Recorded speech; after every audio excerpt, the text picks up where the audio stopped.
Hello everyone, नमस्कार। मैं अभिनव कुमार दुबे आप सभी का एक बार फिर से प्रोग्रामिंग प्रो चैनल में स्वागत करता हूं।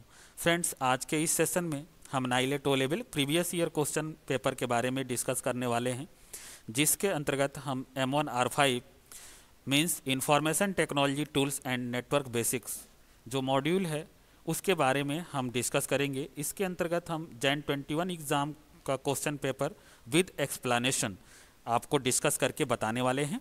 तो आइए शुरू करते हैं आज के इस सेशन को और समझते हैं एक एक क्वेश्चंस को कि उसका करेक्ट आंसर्स क्या होगा। फ्रेंड्स, चूँकि आप लोग फर्स्ट टाइम पेपर में अपीयर्ड हो रहे हैं तो इसके लिए आपको क्या लेकर सेंटर पे एग्ज़ाम सेंटर पे जाना होगा उसके बारे में थोड़ा सा मैं डिस्कस करना चाहता हूँ। फर्स्ट ऑफ ऑल, सबसे पहले आप अपना एडमिट कार्ड डाउनलोड करके प्रिंट उसका निकालेंगे। सेकेंड, आपके पास कोई वैलिड फ़ोटो आईडी प्रूफ होनी चाहिए, जिसमें आप आधार कार्ड ले सकते हो, पैन कार्ड ले सकते हो, या कोई भी वैलिड फ़ोटो आईडी प्रूफ जो आपके एडमिट कार्ड पे मेंशन है उसमें से कोई भी आपको एक ओरिजिनल लेकर जाना अनिवार्य है। इसके अलावा जो मेन थिंग्स है वो आपको कंसीडर करने वाली ये है कि टोटल 100 मार्क्स का पेपर होगा, जिसमें टोटल जो टाइमिंग इसकी होगी 3 घंटे की होगी। 1 आवर जो फर्स्ट होगा 1 आवर वो ऑब्जेक्टिव क्वेश्चंस के लिए होता है, जिसमें 40 ऑब्जेक्टिव क्वेश्चंस आपको OMR शीट पे उसके आंसर मेंशन करने होते हैं। एंड रेस्ट ऑफ 2 आवर्स जो होगा वो सब्जेक्टिव क्वेश्चंस के लिए होता है। अगर आप 1 आवर्स की जो ऑब्जेक्टिव क्वेश्चंस है, अगर सपोज दैट आप 40 मिनट्स में कर लेते हो या 45 मिनट्स में कर लेते हो, तो आप जो भी कंसर्न इन्विजिलेटर है उसको आप बता सकते हो, आपको सेकेंड कॉपी मिल जाएगी। तो ये कुछ पॉइंट्स हैं जो आपको ध्यान में रखने वाली चीज़ है, क्योंकि आप फर्स्ट टाइम एग्ज़ाम में अपीयर हो रहे हो। आइए अब हम देखेंगे कि किस तरीके से क्वेश्चंस आता है। एक्चुअल में ये जैन 21 जो एग्ज़ाम कंडक्ट हुआ था उसका ये क्वेश्चन पेपर है। एज इट इज ऐसे ही पेपर आपको जैन 22 के जो एग्ज़ाम होने वाले हैं उसमें आएगा। तो हम लोग एक एक क्वेश्चंस को देखते हैं। यहाँ इंस्ट्रक्शंस भी दिया हुआ है, आप ज़रूर इंस्ट्रक्शंस को रीड कर लीजिएगा। तो आइए आगे बढ़ते हैं और सबसे पहले हम लोग लेते हैं क्वेश्चन नंबर फर्स्ट को। यहाँ पर क्वेश्चन नंबर फर्स्ट में पूछा गया है, to paste text from the clipboard in the document being edited press the keys. अगर आप कोई भी टेक्स्ट आपने क्लिप बोर्ड में सपोज दैट कॉपी किया हुआ है और यदि आपको उसको पेस्ट करना है तो आप कौन सा शॉर्टकट कीज का प्रयोग करोगे? तो याद करो, इसके लिए हम लोग क्या यूज करते हैं, Ctrl+V। तो इसका आंसर क्या हो जाएगा, फर्स्ट हो जाएगा। Ctrl+V के साथ जो भी आपने टेक्स्ट को कॉपी किया हुआ है या आप इमेज भी कॉपी किए हुए हो जो क्लिप बोर्ड में जाके स्टोर हो जाता है। क्लिप बोर्ड क्या होता है? क्लिप बोर्ड एक टेम्परेरी स्टोरेज प्लेस है जहाँ पे कट या कॉपी किए हुए टेक्स्ट जो होते हैं जाके स्टोर हो जाते हैं। क्लिप बोर्ड में आप 24 आइटम्स एट द टाइम आप उसके अंदर स्टोर कर सकते हो। आइए बढ़ते हैं क्वेश्चन नंबर 2 के बारे में और देखते हैं। पूछ रहा है कि विच of the following is an input device. Input device क्या होता है? यानी कंप्यूटर को जिस डिवाइस के माध्यम से हम इंस्ट्रक्शंस दे सकते हैं वो सारी डिवाइसेस इनपुट डिवाइस के अंतर्गत आती हैं। अब इसमें एक एक करके हम लोग देखते हैं। जैसी स्क्रीन है तो स्क्रीन का मतलब होता है जो हम लोग मॉनिटर यूज करते हैं या डिस्प्ले इसको बोला जाता है। तो ये जनरली क्या डिस्प्ले कर रहा है, आउटपुट को डिस्प्ले कर रहा है। तो स्क्रीन एक आउटपुट डिवाइस है। स्पीकर्स भी क्या है, आउटपुट डिवाइस है। कीबोर्ड दिया है और प्रिंटर है। प्रिंटर से भी हम लोग क्या करते हैं, हार्ड कॉपी ऑब्टेन करते हैं। यानी हमारी जो आउटपुट डिवाइसेज होती हैं 2 तरीके से आउटपुट को डिस्प्ले करती हैं, एक सॉफ्ट कॉपी के फॉर्म में और दूसरा हार्ड कॉपी के फॉर्म में। अब सॉफ्ट कॉपी क्या होता है कि जब हम कोई टेक्स्ट या इंफॉर्मेशन जब वो कंप्यूटर पे डिस्प्ले होता है तो वो सॉफ्ट कॉपी के फॉर्म में होता है, उसको हम सॉफ्ट कॉपी बोलते हैं। लेकिन जब हम उसको प्रिंट आउट के फॉर्म में ऑब्टेन कर लेते हैं प्रिंटर के माध्यम से, तब हम उसको क्या बोलते हैं, हार्ड कॉपी बोलते हैं। यानी आउटपुट की 2 तरीके से हमारी ऑब्टेन करते हैं, एक सॉफ्ट कॉपी के फॉर्म में होगा, दूसरा हार्ड कॉपी के फॉर्म में होगा। तो यहाँ पर इनपुट डिवाइस की अगर हम बात करें तो स्क्रीन भी जो है वो आउटपुट डिवाइस है, स्पीकर्स भी आउटपुट डिवाइस है, प्रिंटर भी आउटपुट डिवाइस है। लेकिन कीबोर्ड क्या है, एक स्टैंडर्ड इनपुट डिवाइस है। स्टैंडर्ड इनपुट डिवाइस का मतलब होता है जब इनपुट आप कीबोर्ड के माध्यम से करते हो, और स्टैंडर्ड आउटपुट का मतलब होता है जब आपका आउटपुट स्क्रीन या मॉनिटर पे डिस्प्ले होता है। तो उम्मीद करता हूं कि आपको ये बात समझ में आ गई होगी। आइए बढ़ते हैं क्वेश्चन नंबर 3 के बारे में देखते हैं। पूछ रहा है which of the following file extension indicate file created in paint. MS paint के अंदर अगर कोई फाइल बनाते हैं, उसको सेव करते हैं, तो उसका एक्सटेंशन नेम क्या होता है? एक्सटेंशन नेम का मतलब होता है कि जब यूजर किसी फाइल को सेव करता है तो उसमें फाइल नेम में 2 पार्ट होते हैं। एक आपका होता है प्राइमरी और दूसरा होता है सेकेंडरी। प्राइमरी का मतलब होता है यूजर जो फाइल का नाम इनपुट करता है यानी टाइप करता है। जैसे मान लीजिए हमने फाइल का नाम सपोज दैट प्रोग्रामिंग दे दिया, तो एक्सटेंशन नेम होता है जब उस एप्लीकेशन के द्वारा डॉट के बाद ऑटोमेटिकली 3 या 4 कैरेक्टर्स के डॉट के बाद नेम ऐड हो जाते हैं अकॉर्डिंग टू एप्लीकेशन, तो उसको हम लोग बोलते हैं extension name. Extension name is automatically added by applications or it given by users. अगर यूजर्स देना चाहे तो डॉट लगा के एक्सटेंशन नेम दे सकता है, अगर नहीं भी देता है तो एक्सटेंशन नेम ऑटोमेटिकली उस एप्लीकेशन के द्वारा ऐड कर दिए जाते हैं। जैसे आप लोग नोटपैड में काम करते हो, तो नोटपैड में अगर आपने कुछ टाइप किया और फाइल को अगर आपने सेव किया, सेव में केवल आपने नाम दे दिया, आप डॉट लगाकर एक्सटेंशन नेम नहीं देते हो, तो भी उस फाइल का extension name automatically .txt add कर दिया जाता है, जो सेव एज टाइप के द्वारा। आप नीचे देखते होंगे कि फाइल नेम और सेव एज टाइप होता है, तो by default save as type .txt add हो जाएगा। तो .txt क्या है? एक्सटेंशन नेम हो गया। तो प्राइमरी नेम यूजर के द्वारा दिया जाता है, और एक्सटेंशन नेम अगर यूजर नहीं देता है तो डॉट के बाद जो 3 कैरेक्टर्स होते हैं, मैक्सिमम 3 कैरेक्टर और 4 कैरेक्टर तक का एक्सटेंशन नेम होता है, तो उसको हम लोग सेकेंडरी नेम बोलते हैं। तो पेंट में जब हम लोग फाइल कोई भी बना के सेव करते हैं तो उसका एक्सटेंशन क्या होता है? .bmp। .bmp का मतलब होता है bit map. Bit map image file format. जो .doc है, जब आप MS वर्ड में फाइल सेव करते हो तो उसका एक्सटेंशन क्या होता है? .doc होता है, डॉक्यूमेंट फाइल होती है। हालांकि ये विंडोज 2003 की बात है। फिर PPT है, ये पावर पॉइंट में जब आप कोई फाइल सेव करते हो तो .ppt लग जाता है। इस तरीके से आपके एक्सटेंशन होते हैं। .bmp का मतलब है bit map file, bit map image file format, जो कि पेंट में .bmp नाम से फाइल आपकी सेव होती है। आइए आगे बढ़ते हैं। क्वेश्चन नंबर 4 कह रहा है कि OTP का पूरा नाम क्या है? जैसे कि आज के डेट में आप देखते हो, सबसे पहले तो हम तो OTP का पूरा नाम समझते हैं। इसका मतलब होता है वन टाइम पासवर्ड, यानी इसका आंसर हो जाएगा ए। वन टाइम पासवर्ड है क्या? क्योंकि जब आप देखते हो बहुत सारे प्लेसेस पे जब आप खासकर ऑनलाइन ट्रांजैक्शन करते हो तो आपके रजिस्टर्ड मोबाइल पर एक OTP भेजा जाता है। जैसे आप सपोज दैट अभी आप ऑनलाइन पेमेंट कर रहे हो अपने डेबिट कार्ड से, तो भी कंसर्न जो बैंक होता है उसके सर्वर से आपके मोबाइल पे, रजिस्टर्ड मोबाइल पे एक OTP जनरेट करके भेजा जाता है। OTP बेसिकली जो सिक्योरिटी है उसके पर्पस से यूज किया जाता है, यानी सिक्योरिटी में एक तरीके से एक्स्ट्रा एक और सिक्योरिटी लेयर ऐड करने के लिए OTP का कॉन्सेप्ट इंप्लीमेंट किया जाता है, जिससे कि जो आपका ट्रांजैक्शन हो वो कंसर्न पर्सन के द्वारा ही किया जा रहा है। इस चीज़ को प्रमाणित करने के लिए OTP सेंड कराया जाता है, और इसका कुछ टाइम ड्यूरेशन भी होता है अलग अलग। जैसे बैंकिंग सिस्टम में ही देख लीजिए, कुछ बैंक ऐसे हैं जो आपको 3 मिनट का टाइम देते हैं, कुछ बैंक ऐसे हैं जो 5 मिनट का टाइम देते हैं। उस टाइम पीरियड में अगर आपने कोड को वेरीफाई कर दिया, दैट मीन्स कि एक वेरिफिकेशन हो गया, एक एक्स्ट्रा सिक्योरिटी लेयर प्रोवाइड करता है OTP का कॉन्सेप्ट, जिसका मतलब होता है one time password. Question number 5 कह रहा है ईमेल में CC का पूर्ण रूप है, यानी जब आप ईमेल करते हो तो ईमेल एक पर्सन को जब आप मेल करते हो या एक से अधिक पर्सन को सेम कंटेंट को मेल करना होता है तो केवल आपको मेल ID ऐड करनी होती है। वहाँ पर आप देखते होंगे कि मेल ID का जो हेडर फॉर्मेट होता है उसमें सबसे पहले होता है टू, फिर होता है CC और फिर लिखा होता है BCC।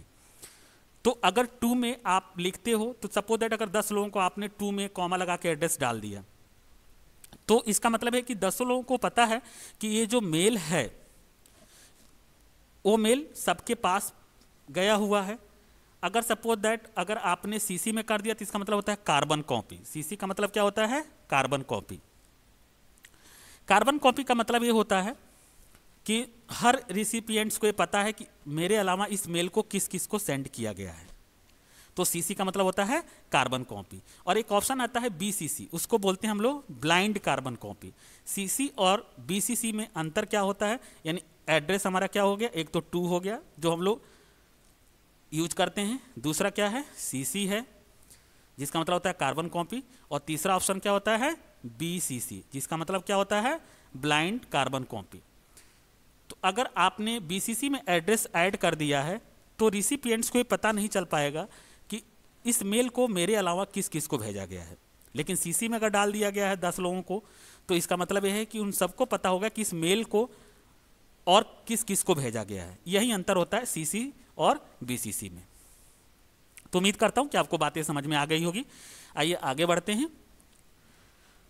क्वेश्चन नंबर 6 कह रहा है ऑफिस का प्रयोग करते समय सहायता प्राप्त करने के लिए, यानी हेल्प के लिए, आप एमएस ऑफिस जब आप यूज करते हो तो हेल्प के लिए कौन सा फंक्शन कीज का आप यूज करते हो। क्योंकि आप जानते होंगे जो कीबोर्ड होता है उसमें एक फर्स्ट रो में अगर आप देखेंगे सबसे फर्स्ट रो में तो वहाँ पर फंक्शन कीज प्रोवाइड किया गया है जो जनरली F1 से लेकर F12 तक होता है।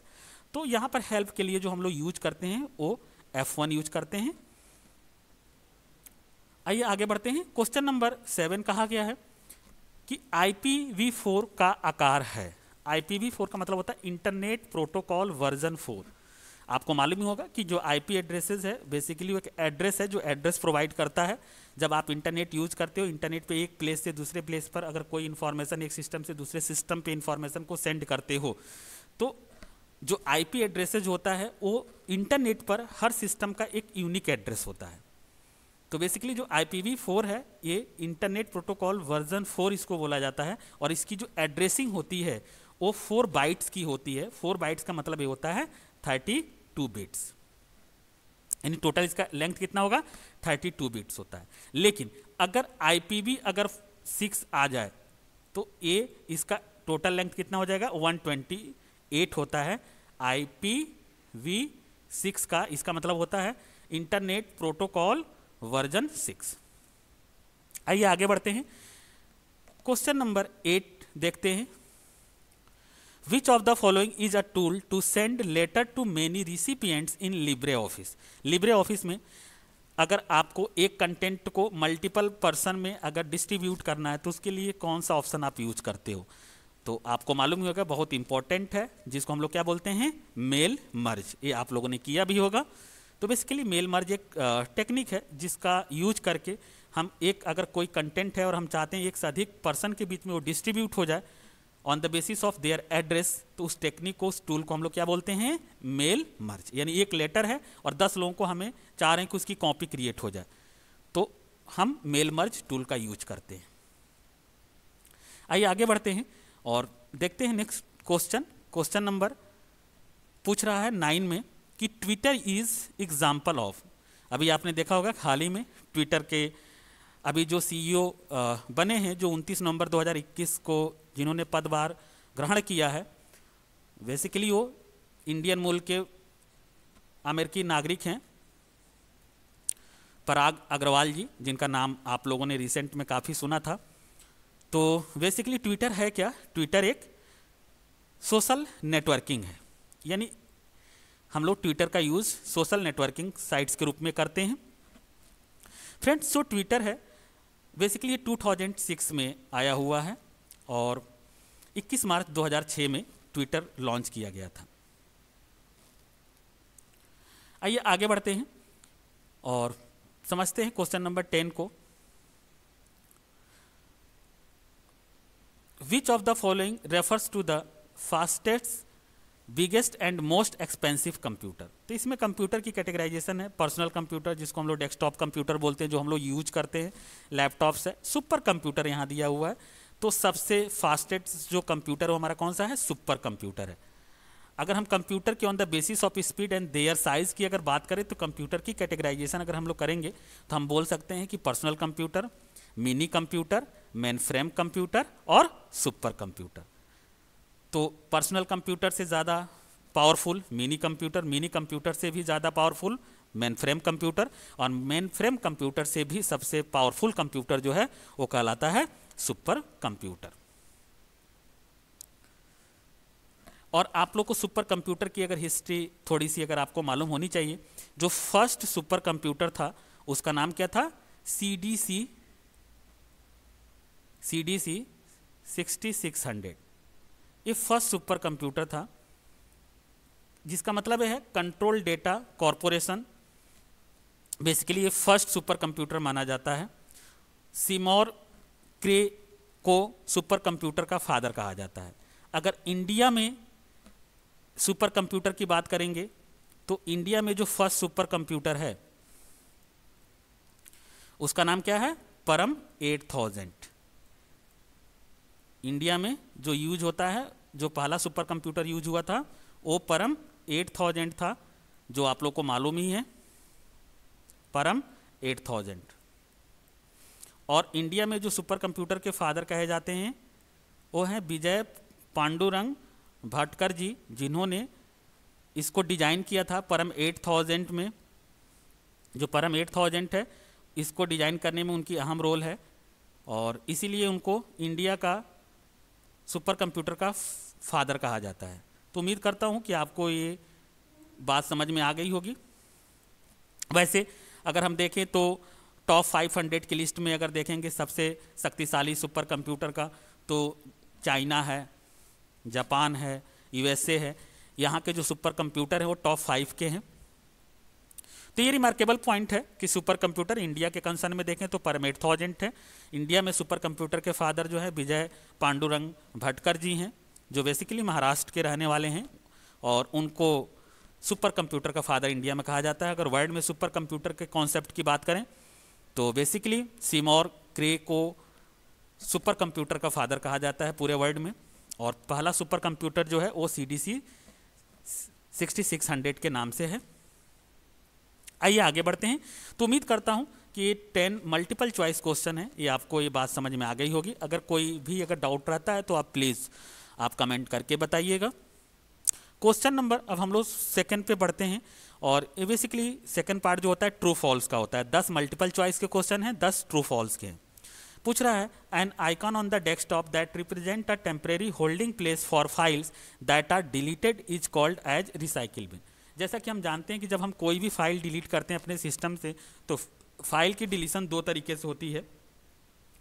एक होता है टेम्परेरी फाइल डिलीशन और दूसरा होता है परमानेंट डिलीशन। यानी टेम्परेरी का मतलब होता है कि फाइल अभी आपकी सिस्टम में कहीं ना कहीं एग्जिस्ट कर रही है, आप उसको रिस्टोर कर सकते हो। तो बाय डिफॉल्ट अगर आप फाइल को डिलीट ऐसे कर देते हो तो फाइल जो होती है वो रिसाइकिल बिन में जाके स्टोर हो जाती है। तो ये क्वेश्चन सही है। अगर आप रिसाइकिल बिन से भी डिलीट कर दोगे तब फाइल आपकी फिजिकली डिलीट हो जाएगी। लेकिन फ्रेंड्स कुछ ऐसे कंडीशन हैं जिसमें रिसाइकिल बिन में डिलीटेड फाइल मूव नहीं होती है, और वो कंडीशन, सबसे पहला कंडीशन है अगर किसी फाइल को शिफ्ट प्लस डिलीट की के साथ अगर आप डिलीट कर दो। जैसे अगर कोई फाइल आप डिलीट कर रहे हो और आपने क्या किया है, शिफ्ट प्लस डेल की का प्रयोग करके फाइल को डिलीट करोगे, तो शिफ्ट प्लस डेल की अगर आप यूज करते हो और फाइल को डिलीट करोगे तो फाइल रिसाइकिल बिन में मूव नहीं होगी। अगर आप सोचो कि नहीं हम वहाँ से फाइल हमारी रिसाइकिल बिन में गई होगी, तो फाइल रिसाइकिल बिन में नहीं जाती है यदि आप किसी फाइल को शिफ्ट प्लस डिलीट की के द्वारा डिलीट करते हो। Condition first. कंडीशन सेकेंड ये है कि यदि आप फाइल को CD या DVD से अगर डिलीट करते हो, सपोज दैट आपकी फाइल CD में है, DVD में है, पेन ड्राइव में है, तो वहाँ से अगर कोई फाइल डिलीट करते हो तो आपकी फाइल परमानेंट डिलीट हो जाती है, वो फाइल आपकी सिस्टम के अंदर स्टोर नहीं होती, यानी वो फाइल परमानेंटली डिलीट हो जाती है। तो ये भी आपको ध्यान में रखने वाली बात है, क्योंकि कभी कभी ऐसा होता है कि आपकी कोई इंपॉर्टेंट फाइल है और आपने पेन ड्राइव में रखी है और आप उसको डिलीट कर देते हो, तो सोचते हो अरे हम तो रिसाइकिल बिन से इसको रिट्रीव कर लेंगे, लेकिन वो फाइल चूंकि परमानेंटली आपकी डिलीट हो चुकी है, इसलिए CD, DVD, पेन ड्राइव या जो सेकेंडरी स्टोरेज डिवाइस से अगर कोई फाइल आप डिलीट कर रहे हो तो फाइल रिसाइकिल बिन के अंदर नहीं जाएगी। थर्ड कंडीशन ये है कि अगर रिसाइकिल बिन को हमने डिसेबल कर दिया है, अब आप कहोगे कि रिसाइकिल बिन डिसेबल कैसे होगा। रिसाइकिल बिन पे आप राइट क्लिक करिए, उसके प्रॉपर्टीज पे जाइए और फिर वहाँ पे एक ऑप्शन होता है, चेक बटन बना होता है, उस पर अगर आप लिख देते हैं do not move files in the recycle bin, अगर उसको चेक कर दोगे तो इसका मतलब ये हो जाएगा कि डिलीटेड फाइल आपके रिसाइकिल बिन में मूव नहीं होगी और रिसाइकिल बिन क्या हो गया, डिसेबल हो गया। ये थर्ड कंडीशन है। फोर्थ कंडीशन ये है कि अगर कोई फाइल आप डिलीट कर रहे हो और वो डिलीटेड फाइल की जो साइज है वो रिसाइकिल बिन की साइज से बड़ी है, तो भी वो फाइल रिसाइकिल बिन में मूव नहीं होगी। तो ये 4 कंडीशन हो गए। शिफ्ट प्लस डिलीट की के साथ अगर कोई फाइल डिलीट करेंगे तो रिसाइकिल बिन में वो फाइल नहीं जाएगी। सीडी या डीवीडी पेन ड्राइव से अगर डिलीट करेंगे तो रिसाइकिल बिन में नहीं जाएगी। अगर रिसाइकिल बिन डिसेबल है तो फाइल रिसाइकिल बिन के अंदर मूव नहीं होगी, परमानेंटली डिलीशन हो जाएगा। यदि रिसाइकिल बिन की साइज से अगर कोई बड़ी फाइल अगर डिलीट कर रहे हैं, बड़ी साइज की फाइल, तो भी वो रिसाइकिल बिन के अंदर मूव नहीं होगी। और फिफ्थ कंडीशन है कि यदि आप कमांड प्रॉम्प्ट यानी डॉस प्रॉम्प्ट पे जाकर डिस्क ऑपरेटिंग सिस्टम से वहां से अगर कमांड से अगर कोई फाइल डिलीट कर रहे हो तो भी फाइल रिसाइकिल बिन में नहीं जाएगी। ये 5 ऐसे कंडीशंस है जिस कंडीशन में deleted file or folder do not move directly in the recycle bin, it deleted permanently. तो उम्मीद करता हूं कि ये बात आपको समझ में आ गई होगी। क्वेश्चन नंबर 2.2 कह रहा है absolute cell referencing always refer to the same cell in spreadsheet. तो चूंकि जब हम लोग सेल रिफरेंसिंग की बात करते हैं, जब एक्सेल में हम लोग काम करते हैं, कैल्क में काम करते हैं, तो वहाँ पर जो सेल की एड्रेसिंग होती है वो 3 तरीके की दी जाती है। एक तो हम लोग रिलेटिव सेल एड्रेस यूज करते हैं, दूसरा एब्सोल्यूट सेल रिफरेंसिंग, और थर्ड हम लोग मिक्स सेल रिफरेंसिंग यूज करते हैं। तो रिलेटिव का मतलब ये होता है कि यदि एक सेल में अगर आपने कोई फॉर्मूला राइट किया हुआ है और यदि उस फॉर्मूले को दूसरे सेल में कॉपी करोगे तो फॉर्मूला अकॉर्डिंग टू सेल क्या होगा, चेंज हो जाएगा, यानी उसके एड्रेसेस क्या होंगे, चेंज हो जाएंगे। तो बाय डिफॉल्ट जो हम लोग फॉर्मूला इंप्लीमेंट करते हैं वो रिलेटिव होता है। सेकेंड होता है एब्सोल्यूट सेल रिफरेंस।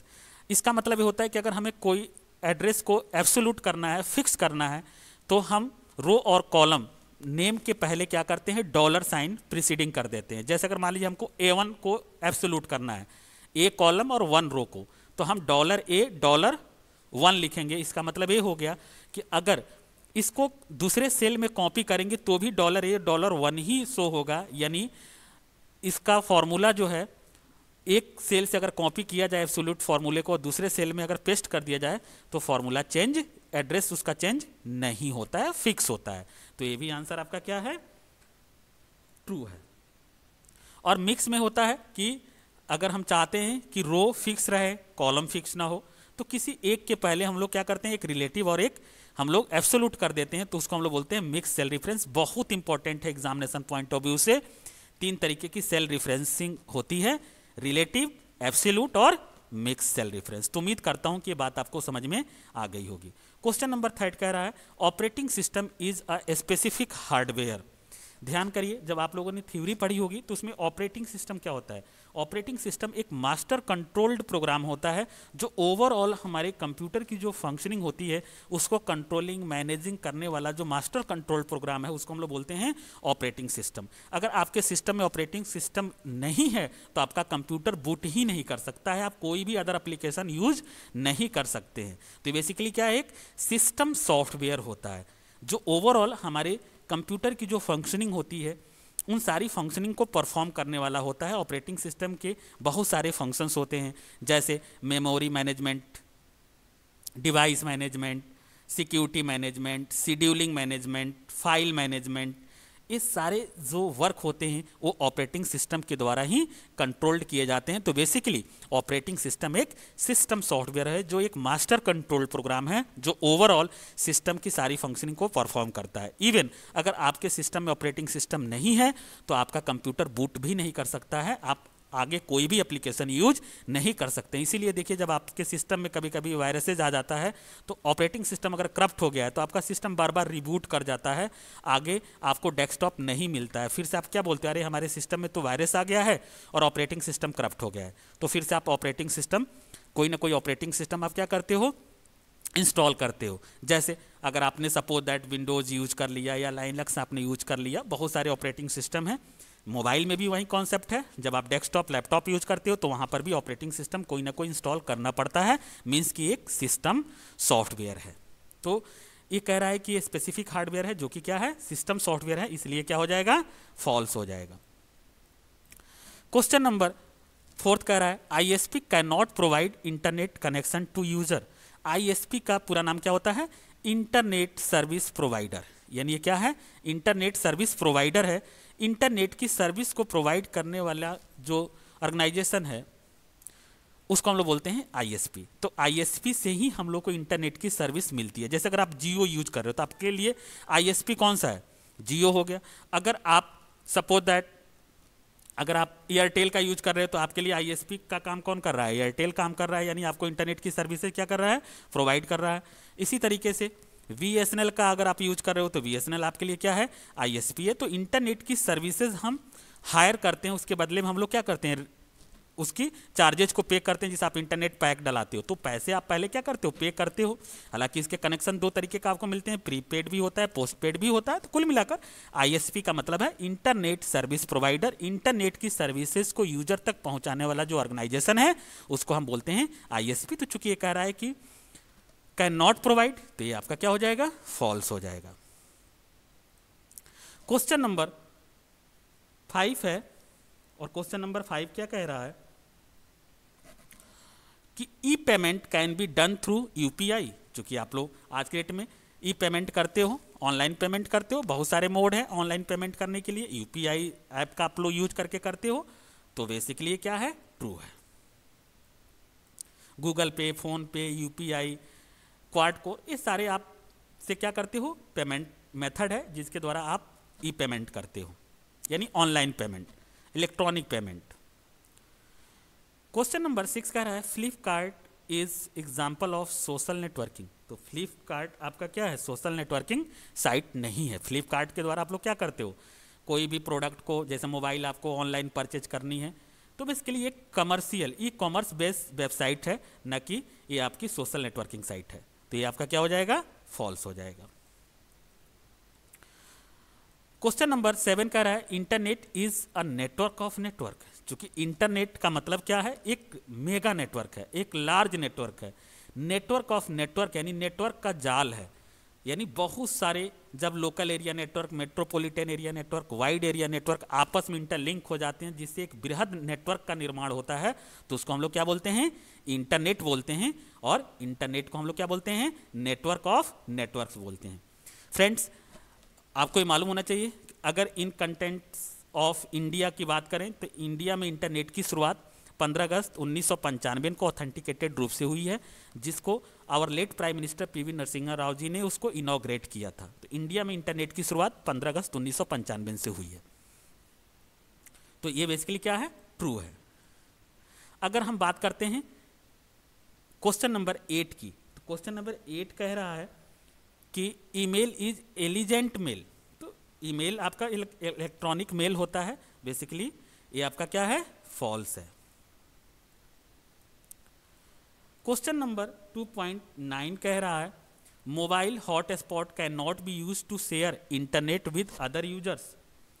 शेयर कर सकते हैं हॉटस्पॉट, जैसे आप लोग नॉर्मली एक्सटर्नल हॉटस्पॉट भी आप यूज करते हो कनेक्शन के लिए, वैसे मोबाइल का भी आप हॉटस्पॉट यूज करते हो, तो आप शेयर तो कर सकते हो ना अपने इंटरनेट कनेक्शन। कभी कभी आप देखते हो ना कि आप शेयर कर लेते हो एक दूसरे से, तो ये आंसर क्या हो जाएगा, फॉल्स हो जाएगा। ये कह रहा है कैन नॉट शेयर, हम जबकि शेयर करते हैं। क्वेश्चन नंबर 10 कह रहा है you can not hyperlink to a picture. क्या आप पिक्चर का हाइपर लिंक क्रिएट नहीं कर सकते? जैसे किसी पिक्चर पे क्लिक करें तो कोई नेक्स्ट पिक्चर ओपन हो जाए या कोई उससे रिलेवेंट पेज ओपन हो जाए, तो हम लोग करते हैं। हाइपर लिंक टेक्स्ट पे भी प्रोवाइड कर सकते हैं और हाइपर लिंक हम लोग पिक्चर पे भी अप्लाई कर सकते हैं। हाइपर लिंक का शॉर्टकट की क्या होता है, Ctrl+K होता है। जैसे अगर आप यूज करते हो तो आप देखते हो Ctrl+K, अगर आप लिब्रे ऑफिस में यूज करते हो तो वहाँ पर आप Ctrl+K क्या करते हो, प्रेस कर देते हो हाइपर लिंक के लिए, या इनसाइड पे भी आप जाके हाइपर लिंक कर सकते हो। तो उम्मीद करता हूँ कि आपको ये ट्रू फॉल्स के 10 क्वेश्चंस भी समझ में आ गए होंगे। आइए आगे बढ़ते हैं। क्वेश्चन नंबर 3 जो होता है बेसिकली मैच द कॉलम्स होते हैं। इसमें 2 पार्ट में आपके एक्स और वाई कॉलम दिया होता है और आपको एक्स से वाई को मैच करना होता है। तो 3.1 का हम लोग देखते हैं कि 3.1 में क्या दिया हुआ है, Ctrl+X दिया हुआ है। याद करिए जब आप लोग लिब्रे ऑफिस में यूज करते हैं तो बहुत सारे शॉर्टकट कीज आप यूज करते हो राइटर में, कैल्क में, तो Ctrl+X से आप किसी टेक्स्ट या इमेज को आप क्या कर सकते हो, कट कर सकते हो, जो कि जाके क्लिपबोर्ड में क्या होगा, स्टोर हो जाता है। तो यहाँ पे देखते हैं कि क्या ऑप्शन दिया हुआ है यहाँ पर। तो यहाँ पे वाई वाले ऑप्शन में देखते हैं हम लोग, तो यहाँ पे क्या दिया है, cut operation in Libre office, तो इसका यानी आंसर हो जाएगा 3.1 का जे। इसी तरीके से दिया हुआ है 3.2 का, it is a file format to store video file. अभी मैंने आपको बताया ना कि जो फाइल होती है बेसिकली उसके एक्सटेंशन से आपको पता हो जाता है कि किस टाइप की फाइल है। जैसे अगर .bmp है तो आप कहते हो यार ये तो पेंट की बनी हुई फाइल है। तो जनरली यहाँ पे वीडियो फाइल का फॉर्मेट, जैसे आप आज के डेट में MP4 वगैरह आप यूज कर सुनते हो, तो MP4 आपका क्या है, बेसिकली वीडियो फाइल एक्सटेंशन है। तो यहाँ पर इसका आंसर क्या हो जाएगा, MP4K, यानी इसका आंसर हो जाएगा K। क्वेश्चन नंबर 3.3 कह रहा है protocol use for network file transfer in the www environment. www इसको बोलते हैं या W3 बोलते हैं या इसको हम लोग वर्ल्ड वाइड वेब बोलते हैं। बेसिकली ये इंटरनेट की एक सर्विसेज है जिसको 1992 में डेवलप किया गया था और ये एक सर्विस है। तो इसका आंसर हम देखते हैं कि कौन सा प्रोटोकॉल हम लोग यूज करते हैं। तो जनरली आप देखते हो HTTP का हम लोग क्या करते हैं, यूज करते हैं। देखते हैं क्या HTTP दिया हुआ है, हाइपर टेक्स्ट ट्रांसफर प्रोटोकॉल। याद करो, जब आप कोई भी, जैसे आपको गूगल ओपन करना होता है तो आप क्या लिखते हो, www.google.com लिखते हो। तो बेसिकली वहाँ पर आपकी रिक्वेस्ट को ब्राउजर से सर्वर मशीन पे ले जाने के लिए जो प्रोटोकॉल यूज होता है उसका नाम क्या है, हाइपर टेक्स्ट ट्रांसफर प्रोटोकॉल। तो इसका आंसर क्या हो जाएगा, M हो जाएगा।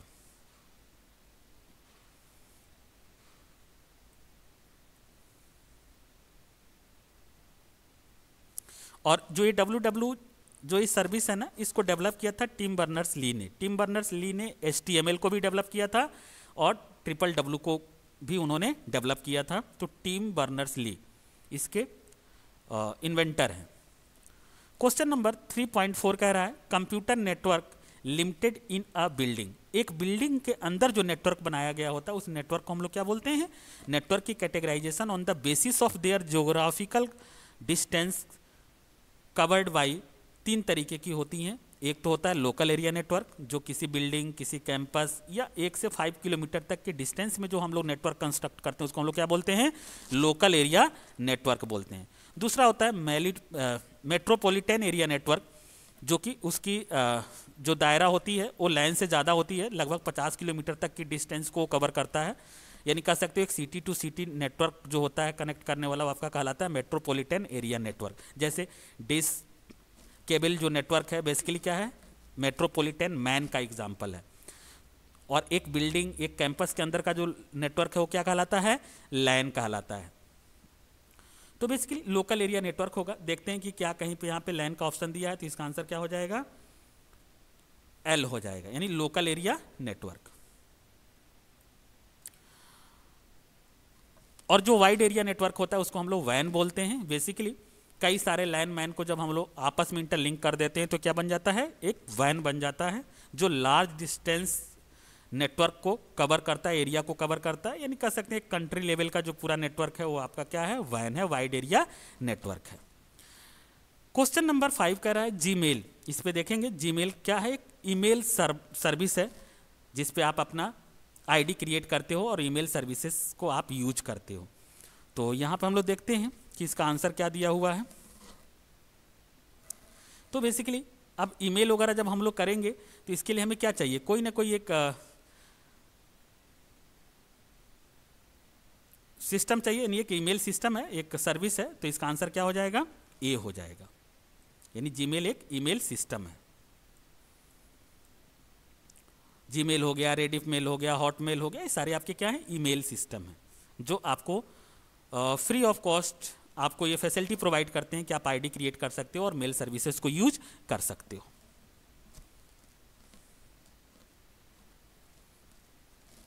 फ्रेंड्स, जो ईमेल है इसको हम लोग बोलते हैं इलेक्ट्रॉनिक मेल, और ये सर्विस यूज हुआ था, अगर इसको आप देखोगे तो 1971 के अराउंड सबसे पहला मेल राइट किया गया था।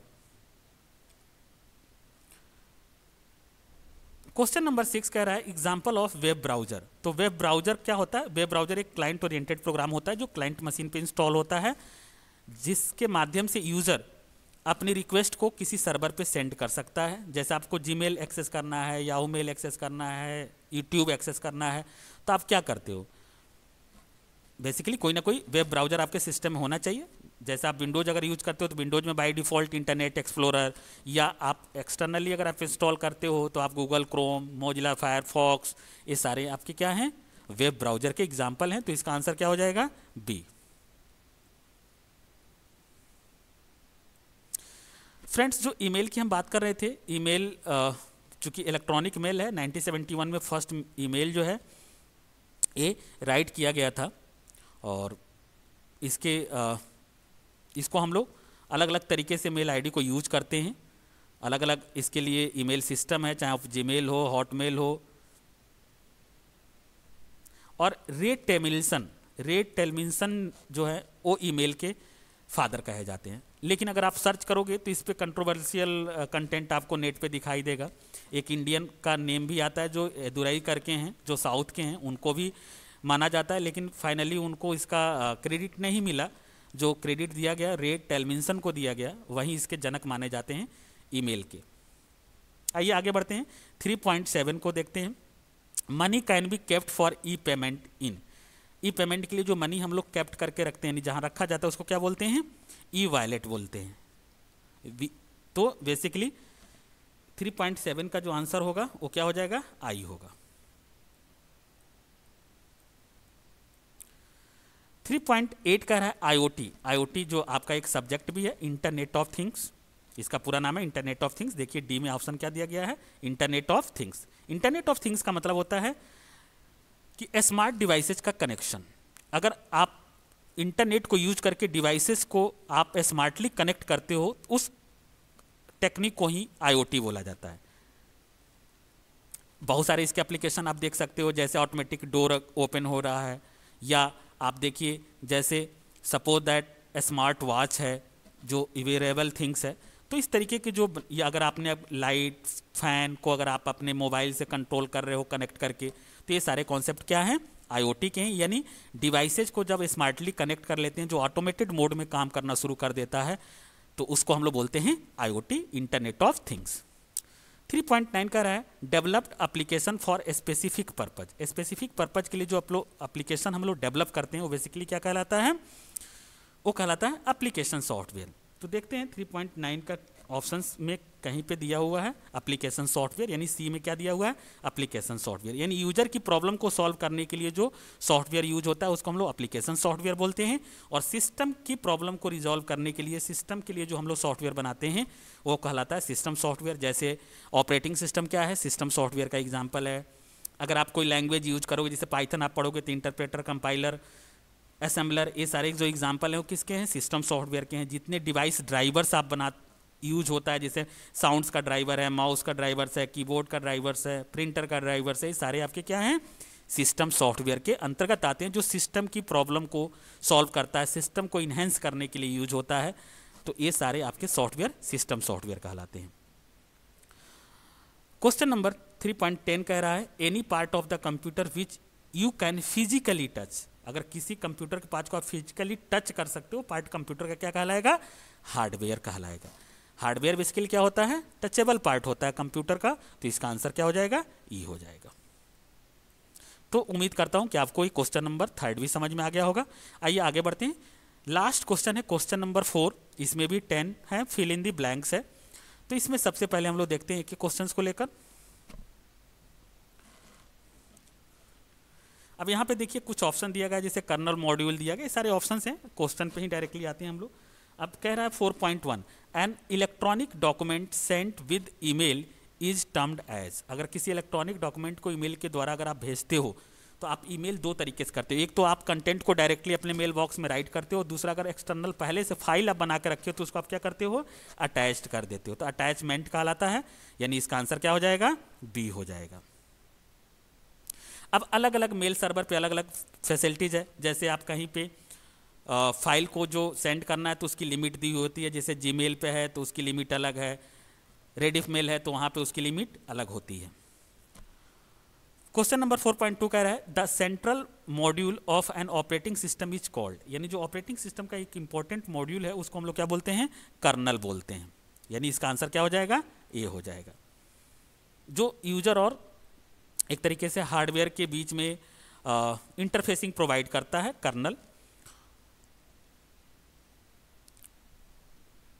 थर्ड है पोर्ट्रेट एंड लैंडस्केप। ये बेसिकली दोनों क्या हैं, मोड हैं। जब आप प्रिंट आउट निकालते हो तो प्रिंट आउट को या तो आप हॉरिजेंटली निकाल सकते हो या वर्टिकली निकाल सकते हो। तो इसमें हम देखते हैं इसका आंसर।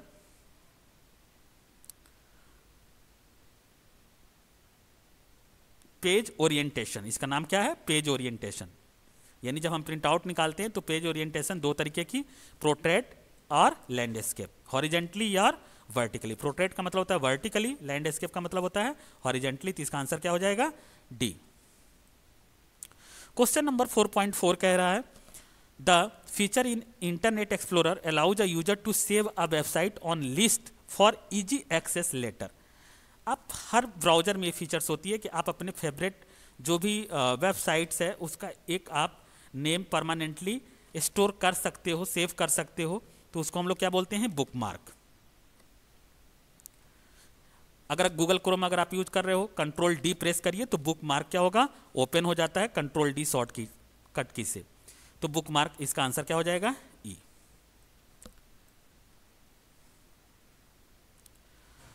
क्वेश्चन नंबर 5 कह रहा है accessing e governance services on mobile using. अगर हम मोबाइल पे ई गवर्नेंस सर्विसेज को यूज करते हैं तो किस एप्लीकेशन का यूज करके करेंगे।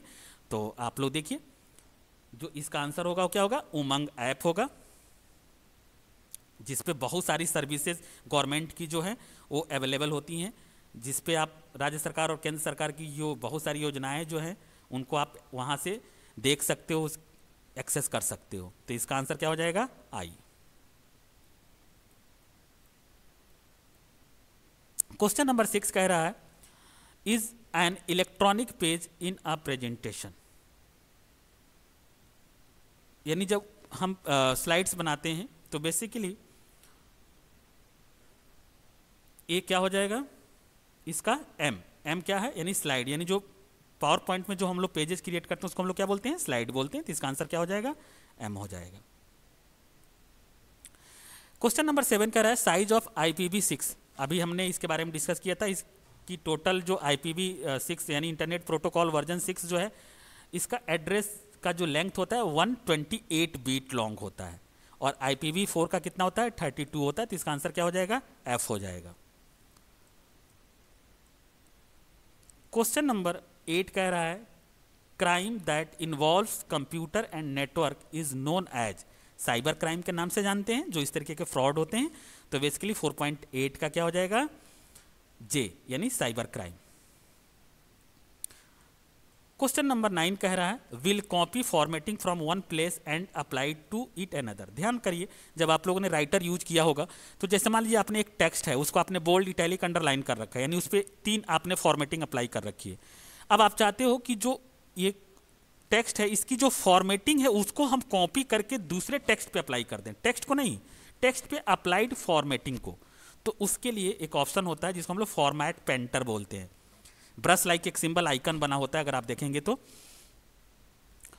बेसिकली फॉर्मेट पेंटर है। इसका आंसर क्या हो जाएगा, के। आप आसानी से किसी टेक्स्ट पे अप्लाई फॉर्मेट की कॉपी दूसरे टेक्स्ट पे अप्लाई कर सकते हैं। टेक्स्ट को कॉपी नहीं करता, उस पर अप्लाई जो फॉर्मेट यानी बोल्ड, इटैलिक, अंडरलाइन वो फॉर्मेट है। अगर आप उसको फॉर्मेट पेंटर से किसी दूसरे टेक्स्ट पे अगर आप पेस्ट करोगे तो वो वहाँ पे उसको बोल्ड, इटैलिक और अंडरलाइन कर देगा। यानी अगर आपने जो फॉर्मेटिंग अप्लाई किया है उस फॉर्मेटिंग को एज इट इज दूसरे टेक्स्ट पे अप्लाई कर देगा, that is called format painter. Question number 10 कह रहा है the command to view the contents of file in linux. Linux में अगर आपको कौन से कमांड के माध्यम से फाइल के कंटेंट को व्यू करते हो, तो यहाँ पर बेसिकली एक कमांड होता है जिसको हम लोग कैट कमांड के नाम से जानते हैं। इसका आंसर क्या हो जाएगा, एल हो जाएगा। आप लोगों ने ये कमांड एग्जीक्यूट करके देखा होगा, तो इसका आंसर हो जाएगा एल। यानी कोई फाइल है और उसके कंटेंट को देखना है तो कैट और फाइल का नाम जब डालेंगे, एंटर करेंगे, तो उस फाइल के जो कंटेंट होगा वो डिस्प्ले कर देगा। तो उम्मीद करता हूँ कि आपके multiple choice questions, true and false, match the column and fill in the blank, ये सारे क्वेश्चंस आपको क्लियर हो गए होंगे। और यदि कोई कन्फ्यूजन है तो आप कमेंट करके ज़रूर बताइएगा। फिर हम आपसे मिलते हैं नेक्स्ट वीडियो में। Thank you.